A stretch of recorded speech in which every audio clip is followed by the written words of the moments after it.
Judges chapter 7. Gideon defeats the Midianites.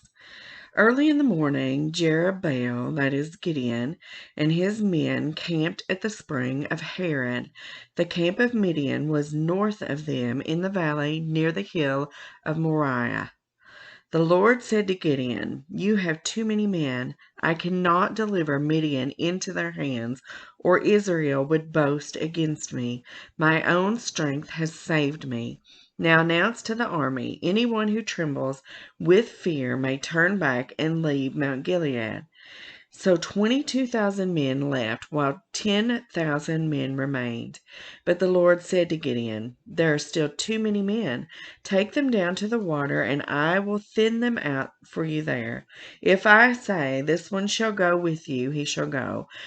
But if I say, 'This one shall not go with you,' he shall not go." So Gideon took the men down to the water. There the Lord told him, "Separate those who lap the water with their tongues as a dog laps from those who kneel down to drink." 300 of them drank from cupped hands, lapping like dogs. All the rest got down on their knees to drink. The Lord said to Gideon, "With the 300 men that lapped, I will save you and give the Midianites into your hands. Let all the others go home." So Gideon sent the rest of the Israelites home, but kept 300 who took over the provisions and trumpets of the others. Now the camp of Midian lay below him in the valley. During that night the Lord said to Gideon, "Get up, go down against the camp, because I am going to give it into your hands. If you are afraid to attack, go down to the camp with your servant Purah, and listen to what they are saying. Afterwards you will be encouraged to attack the camp." So he and Purah, his servant, went down to the outposts of the camp. The Midianites, the Amalekites, and the other eastern peoples had settled in the valley, thick as locusts. Their camels could no more be counted than the sand on the seashore. Gideon arrived just as the man was telling a friend his dream. "I had a dream," he was saying. "A round loaf of barley bread came tumbling into the Midianite camp. It struck the tent with such force that the tent overturned and collapsed." His friend responded, "This can be nothing other than the sword of Gideon, son of Joash, the Israelite. God has given the Midianites and the whole camp into his hands." When Gideon heard the dream and its interpretation, he bowed down and worshipped. He returned to the camp of Israel and called out, "Get up! The Lord has given the Midianite camp into your hands." Dividing the 300 men into 3 companies, he placed trumpets and empty jars in the hands of all of them, with torches inside. "Watch me," he said. "Follow my lead. When I get to the edge of the camp, do exactly as I do. When I and all who are with me blow your trumpets, then from all around the camp blow yours and shout for the Lord and for Gideon." Gideon and the 100 men with him reached the edge of the camp at the beginning of the middle watch, just after they had changed the guard. They blew their trumpets and broke the jars that were in their hands. The 3 companies blew the trumpets and smashed the jars, grasping the torches in their left hands and holding in their right hands the trumpets they were to blow. They shouted, "A sword for the Lord and for Gideon!" While each man held his position around the camp, all the Midianites ran, crying out as they fled. When the 300 trumpets sounded, the Lord caused the men throughout the camp to turn on each other with their swords. The army fled to Beersheba toward Zerah, as far as the border of Abel Meholah near Tabbath. Israelites from Naphtali, Asher, and all Manasseh were called out, and they pursued the Midianites. Gideon sent messengers throughout the hill country of Ephraim, saying, "Come down against the Midianites and seize the waters of the Jordan ahead of them as far as Beth-barah." So all the men of Ephraim were called out, and they seized the waters of the Jordan as far as Beth-barah. They also captured two of the Midianite leaders, Oreb and Zeb. They killed Oreb at the rock of Oreb, and Zeb at the winepress of Zeb. They pursued the Midianites and brought the heads of Oreb and Zeb to Gideon, who was by the Jordan. Zebah and Zalmunna. Chapter 8. Now the Ephraimites asked Gideon, "Why have you treated us like this? Why didn't you call us when you went to fight Midian?" And they challenged him vigorously, but he answered them, "What have I accomplished compared to you? Aren't the gleanings of Ephraim's grapes better than the full grape harvest of Abiezer? God gave Oreb and Zeb, the Midianite leaders, into your hands. What was I able to do compared to you?" At this, the resentment against him subsided. Gideon and his 300 men, exhausted yet keeping up the pursuit, came to the Jordan and crossed it. He said to the men of Succoth, "Give my troops some bread. They are worn out, and I am still pursuing Zebah and Zalmunna, the kings of Midian." But the officials of Succoth said, "Do you already have the hands of Zebah and Zalmunna in your possession? Why should we give bread to your troops?" Then Gideon replied, "Just for that, when the Lord has given Zebah and Zalmunna into my hand, I will tear your flesh with desert thorns and briars."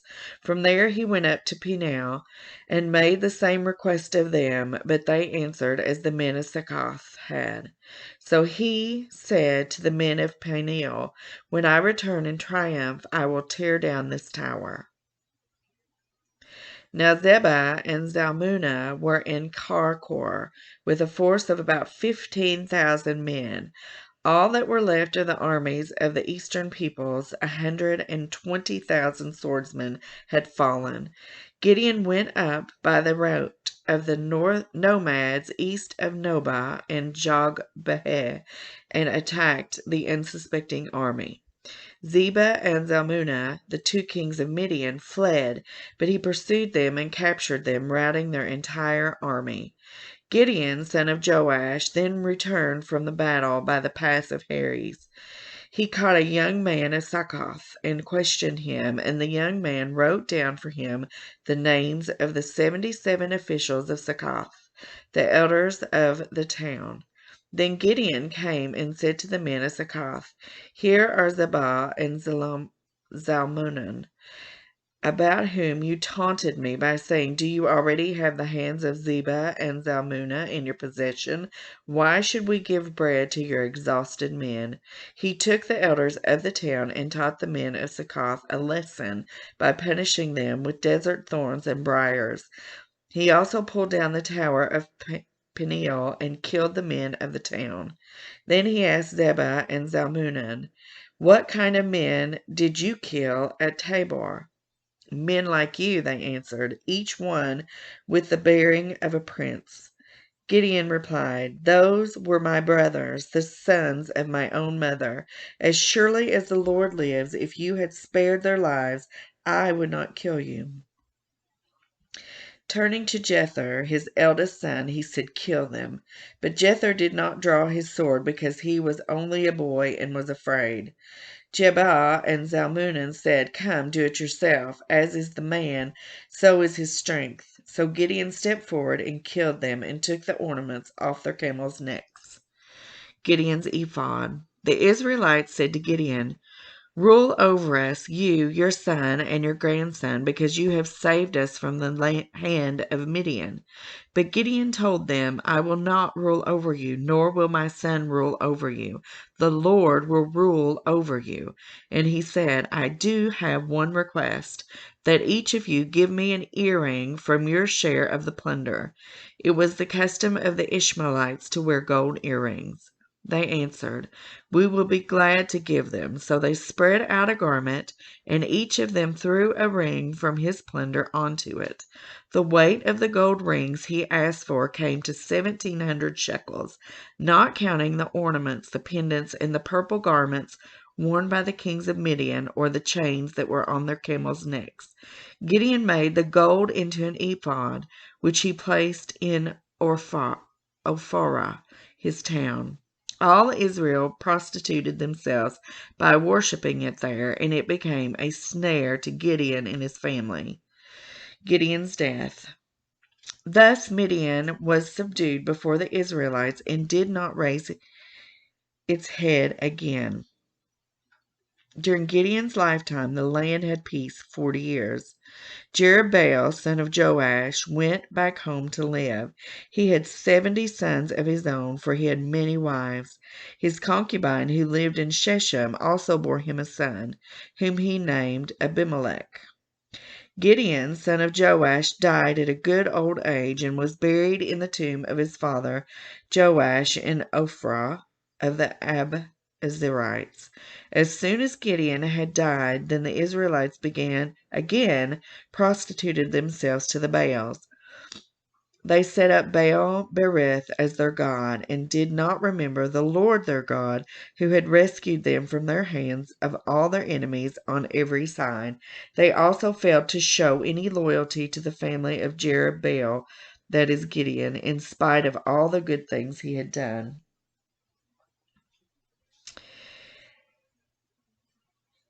Abimelech, chapter 9. Abimelech, son of Jerubbaal, went to his mother's brothers in Shechem and said to them and to all his mother's clan, "Ask all the citizens of Shechem, which is better for you, to have all 70 of Jerubbaal's sons rule over you, or just one man. Remember, I am your flesh and blood." When the brothers repeated all of this to the citizens of Shechem, they were inclined to follow Abimelech, for they said, "He is related to us." They gave him 70 shekels of silver from the temple of Baal Berith, and Abimelech used it to hire reckless scoundrels who became his followers. He went to his father's home in Ophrah, and on one stone murdered his 70 brothers, the sons of Jerubbaal. But Jotham, the youngest son of Jerubbaal, escaped by hiding. Then all the citizens of Shechem and Beth Millo gathered beside the great tree at the pillar in Shechem to crown Abimelech king.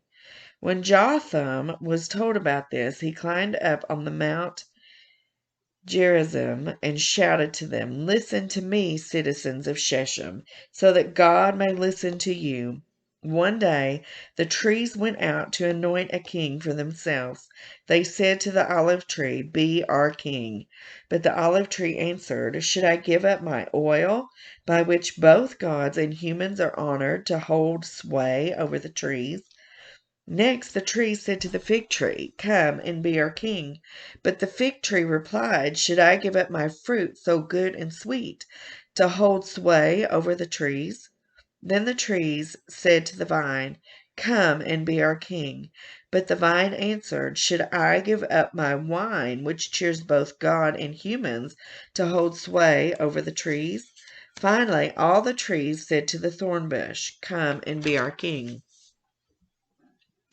The thorn bush said to the trees, "If you really want to anoint me king over you, come and take refuge in my shade. But if not, then let fire come out of the thorn bush and consume the cedars of Lebanon." Have you acted honorably and in good faith by making Abimelech king? Have you been fair to Jerubbaal and his family? Have you treated him as he deserves? Remember that my father fought for you and risked his life to rescue you from the hand of Midian.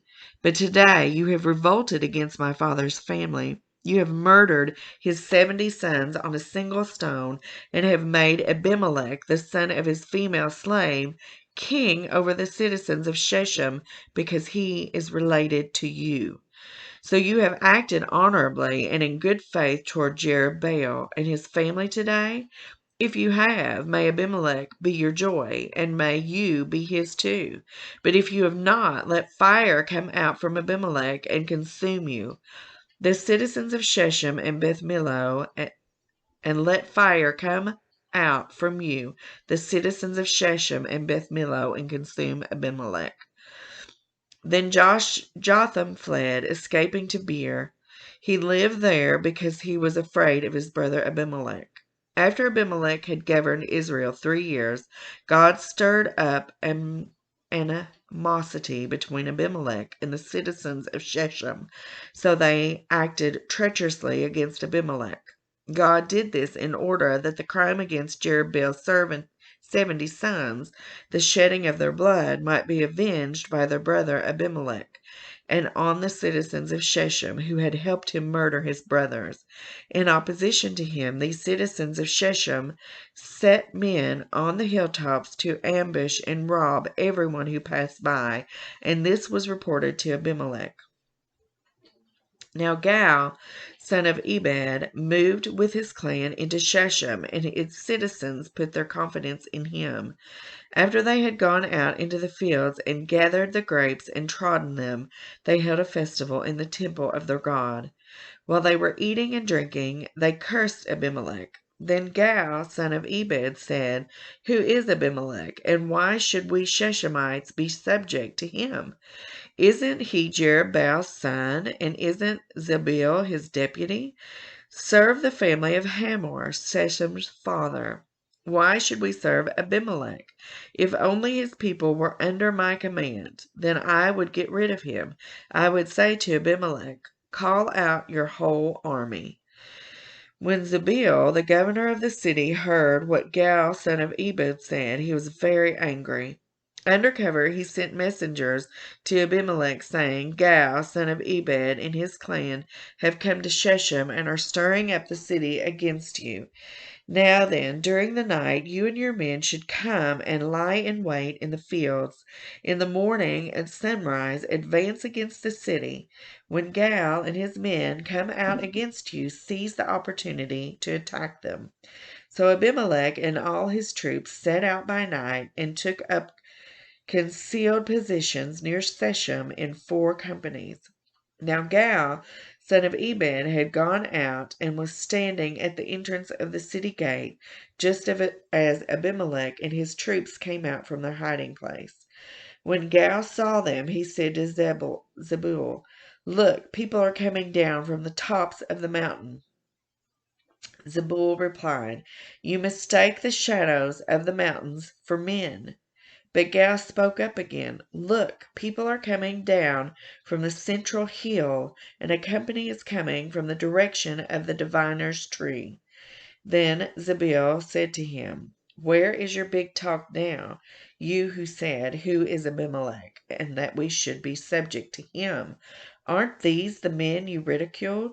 Go out and fight them. So Gal led out the citizens of Shechem and fought Abimelech. Abimelech chased him all the way to the entrance of the gate, and many were killed as they fled. Then Abimelech stayed in Arumah, and Zebul drove Gal and his clan out of Shechem. The next day the people of Shechem went out to the fields, and this was reported to Abimelech. So he took his men, divided them into three companies, and set an ambush in the fields. When he saw the people coming out of the city, he rose to attack them. Abimelech and the companies with him rushed forward to a position at the entrance of the city gate. Then 2 companies attacked those in the fields and struck them down. All that day Abimelech pressed his attack against the city until he had captured it and killed its people. Then he destroyed the city and scattered salt all over it. On hearing this, the citizens in the tower of Shechem went into the stronghold of the temple of Eli-Berith. When Abimelech heard that they had assembled there, he and all his men went to Mount Zalmon. He took an axe and cut off some branches, which he lifted to his shoulders. He ordered the men with him, Quick, do what you have seen me do. So all the men cut branches and followed Abimelech. They piled them against the stronghold and set it on fire with the people still inside. So all the people in the tower of Shechem, about 1,000 men and women, also died. Next, Abimelech went to Thebez and besieged it and captured it. Inside the city, however, was a strong tower to which all the men and women, all the people of the city had fled. They had locked themselves in and climbed up on the tower roof. Abimelech went to the tower and attacked it. But as he approached the entrance to the tower to set it on fire, a woman dropped an upper millstone on his head and cracked his skull. Hurriedly he called to his armor-bearer, "Draw your sword and kill me so they can't say a woman killed him." So his servant ran him through, and he died. When the Israelites saw that Abimelech was dead, they went home. Thus God repaid the wickedness that Abimelech had done to his father by murdering his 70 brothers. God also made the people of Shechem pay for all their wickedness. The curse of Jotham, son of Jerubbaal, came on them.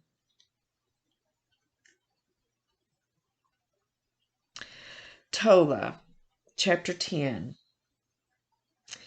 After the time of Abimelech, a man of Issachar named Tola, son of Puah, the son of Dodo, rose to save Israel. He lived in Shamir, in a hill country of Ephraim. He led Israel 23 years. Then he died and was buried in Shamir. Jair. He was followed by Jair of Gilead, who led Israel 22 years. He had 30 sons who rode 30 donkeys.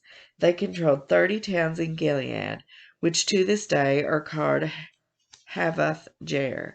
When Jair died, he was buried in Kamon. Jephthah. Again, the Israelites did evil in the eyes of the Lord. They served the Baals and the Ashtaroths, and the gods of Aram, the gods of Sidon, the gods of Moab, the gods of the Ammonites, and the gods of the Philistines. And because the Israelites forsook the Lord and no longer served him, he became angry with them. He sold them into the hands of the Philistines and the Amorites, who that year shattered and crushed them. For 18 years they oppressed all the Israelites on the east side of the Jordan in Gilead, the land of the Amorites. The Amorites also crossed the Jordan to fight against Judah, Benjamin, and Ephraim. Israel was in great distress. Then the Israelites cried out to the Lord, "We have sinned against you, forsaking our God and serving the Baals."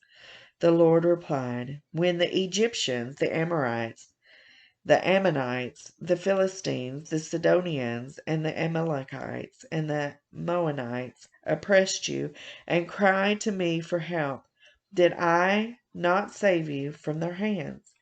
But you have forsaken me and served other gods, so I will no longer save you. Go and cry out to the gods you have chosen. Let them save you when you are in trouble." But the Israelites said to the Lord, "We have sinned. Do with us whatever you think best, but please rescue us now." Then they got rid of the foreign gods among them and served the Lord, and he could hear Israel's misery no longer.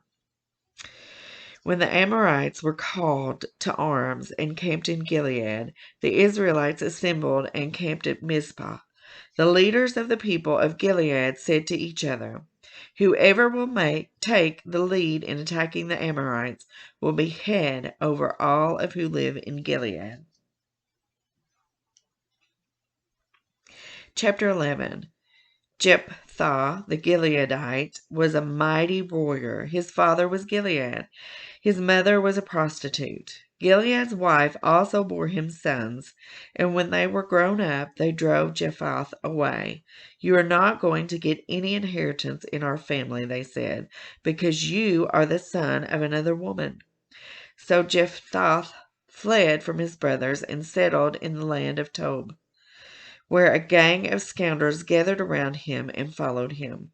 Sometime later, when the Ammonites were fighting against Israel, the elders of Gilead went to get Jephthah from the land of Tob. "Come," they said, "be our commander, so we can fight the Ammonites." Jephthah said to them, "Didn't you hate me and drive me from my father's house? Why do you come to me now when you're in trouble?" The elders of Gilead said to him, "Nevertheless, we are turning to you now. Come with us to fight the Ammonites, and you will be head over all of us who live in Gilead." Jephthah answered, "Suppose you take me back to fight the Ammonites, and the Lord gives them to me.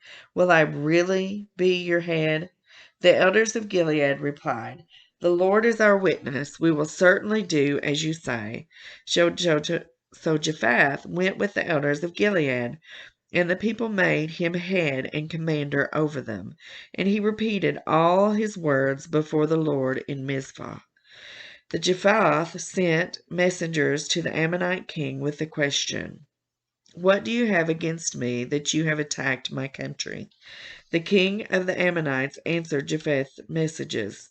"When Israel came up out of Egypt, they took away my land from Arnon the Jabbok all the way to the Jordan. Now give it back peaceably." Jephthah sent back messages to the Ammonite king, saying, "This is what Jephthah says. Israel did not take the land of Moab or the land of the Ammonites. But when they came up out of Egypt, Israel went through the wilderness to the Red Sea and on to Kadesh. Then Israel sent messengers to the king of Edom, saying, 'Give us permission to go through your country.' But the king of Edom would not listen. They also sent to the king of Moab, and he refused. So Israel stayed at Kadesh. Next they traveled through the wilderness, skirted the lands of Edom and Moab, passed through the eastern side of the country of Moab, and camped on the other side of Arnon. They did not enter the territory of Moab, for the Arnon was its border. Then Israel sent messengers to Sihon, king of the Amorites, who ruled in Heshbon, and said to them, "Let us pass through your country to our own place." Sihon, however, did not trust Israel to pass through its territory. He mustered all his troops and encamped at Jahaz and fought with Israel. Then the Lord, the God of Israel, gave Sihon and his whole army into Israel's hand, and they defeated them. Israel took over all the land of the Amorites who lived in that country, capturing all of them from Arnon to the Jabbok, and from the desert to the Jordan. Now since the Lord, the God of Israel, has driven the Amorites out before his people Israel, what right have you to take it over? Will you not take what your God Chemosh gives you? Likewise, whatever the Lord our God has given us, we will possess. Are you any better than Balak, son of Zippor, king of Moab? Did he ever quarrel with Israel or fight with them? For 300 years Israel occupied Heshbon, Aroer, the surrounding settlements, and all the towns along the Arnon. Why didn't you retake them during that time? I have not wronged you, but you are doing me wrong by waging war against me. Let the Lord, the judge, decide the dispute this day between the Israelites and the Ammonites." The king of Ammon, however, paid no attention to the message Jephthah had sent him. Then the Spirit of the Lord came to Jephthah. He crossed Gilead and Manasseh, passed through Mizpah and Gilead, and from there he advanced against the Ammonites. And Jephthah made a vow to the Lord, "If you give the Ammonites into my hands, whatever comes out of the door of my house to meet me when I return in triumph from the Ammonites will be the Lord's, and I will sacrifice it as a burnt offering." Then Jephthah went over to fight the Ammonites, and the Lord gave him into his hands. He devastated 20 towns from Aroer to the vicinity of Menoth, as far as Abel Keramim. Thus Israel subdued Ammon. When Jephthah returned to his home in Mizpah, who should come out to meet him but his daughter, dancing to the sound of timbrels? She was an only child; except for her, he had neither son nor daughter. When he saw her, he tore his clothes and cried, "Oh, no, my daughter, you have brought me down, and I am devastated. I made a vow to the Lord that I cannot break." "My father," she replied, "you have given your word to the Lord. Do to me just as you promised. Now that the Lord has avenged you of your enemies, the Ammonites. But grant me this one request," she said. "Give me 2 months to roam the hills and weep with my friends, because I will never marry." "You may go," he said, and he let her go for 2 months. She and her friends went into the hills and wept because she would never marry. After the 2 months she returned to her father, and he did to her as he had vowed, and she was a virgin. From this comes the Israelite tradition that each year the young women of Israel go out for days to commemorate the daughter of Japheth the Gilead.